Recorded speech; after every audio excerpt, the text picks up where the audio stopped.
ಮನೆಗಳಲ್ಲಿ ಉಪಯೋಗಿಸುವ ಫ್ರಿಡ್ಜ್ ಎಲ್ಲರಿಗೂ ಗೊತ್ತು. ಅಂಗಡಿಗಳಲ್ಲಿ ಬಳಸುವ ಡೀಪ್ ಫ್ರಿಡ್ಜ್ ಬಗ್ಗೆ ನೀವು ಕೇಳಿರ್ತೀರಿ.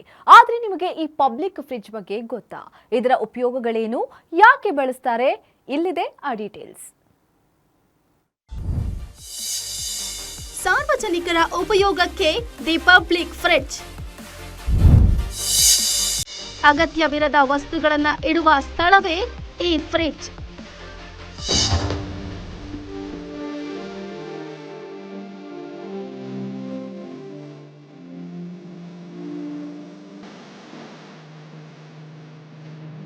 ಒಂದು ಕಡೆ ಹಲವರು ತುತ್ತು ಅನ್ನಕ್ಕಾಗಿ ಪರದಾಡ್ತಿದ್ರೆ, ಇನ್ನು ಕೆಲವರು ಆಹಾರ ಹೆಚ್ಚಾಗಿದೆ ಅಂತ ಅದನ್ನ ವೇಸ್ಟ್ ಮಾಡೋರು ಇದ್ದಾರೆ.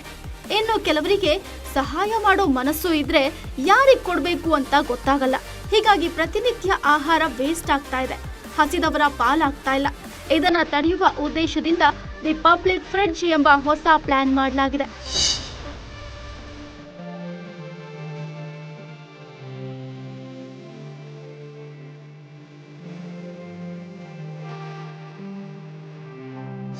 ಬರೀ ಆಹಾರ ಅಷ್ಟೇ ಅಲ್ಲ, ನಮಗೆ ಬೇಡದೇ ಇರುವ ಬಟ್ಟೆ, ಹಣ್ಣು, ತರಕಾರಿ, ದೇವರ ಫೋಟೋಗಳು, ಮೂರ್ತಿಗಳು, ಹೀಗೆ ನಿಮಗೆ ಅಗತ್ಯವಿರದ ವಸ್ತುಗಳನ್ನ ನೀವು ಇಲ್ಲಿ ಇಡಬಹುದು. ಹಾಗೆ ನಿಮಗೆ ಬೇಕಾದ ಅಗತ್ಯ ವಸ್ತುಗಳನ್ನ ನೀವಿಲ್ಲಿಂದ ತೆಗೆದುಕೊಂಡು ಹೋಗ್ಬೋದು. ಇದಕ್ಕೆ ಯಾವುದೇ ದುಡ್ಡು ನೀಡಬೇಕಾಗಿಲ್ಲ. ಫ್ರೀಯಾಗಿ ನಿಮಗೆ ಬೇಕಾದ ವಸ್ತುಗಳನ್ನ ನೀವು ಪಡಿಬಹುದು. ಸಂಪಿಗೆ ಫೌಂಡೇಶನ್, ಸಾಯಿ ಮಂಡಳಿ, ಈಟರಾಜ ಹಾಗೂ ಕೆಲವು ಫೌಂಡೇಶನ್ಗಳು ಸೇರಿ ಅಗತ್ಯವಿರುವ ಸಾರ್ವಜನಿಕರಿಗೆ ಉಪಯೋಗ ಆಗಲಿ ಅಂತ ಈ ಯೋಜನೆಯನ್ನ ಶುರು ಮಾಡಿದ್ದಾರೆ. ಪಬ್ಲಿಕ್ ಫ್ರಿಡ್ಜ್ ಹೇಗೆ ಶುರು ಆಯ್ತು ಅಂದರೆ, ಮುಂಚೆ ಬೇರೆ ಕಡೆ ಇತ್ತು, ಅಲ್ಲೆಲ್ಲ ಸ್ವಲ್ಪ ಚೆನ್ನಾಗಿ ಅಷ್ಟು ಮೇಂಟೈನ್ ಮಾಡ್ತಿರ್ಲಿಲ್ಲ. ಇವಾಗ ಈ ಸಲ ನಾವು ಇಲ್ಲಿ ತೊಗೊಂಬಂದು ಇದನ್ನು ಮೇಂಟೈನ್ ಮಾಡಿ ಅದನ್ನು ಉಪಯೋಗಿಸೋಣ. ಇವಾಗ ತುಂಬ ಜನಕ್ಕೆ ಊಟ ಇರೋದಿಲ್ಲ, ಬಟ್ಟೆಗಳಿರೋದಿಲ್ಲ.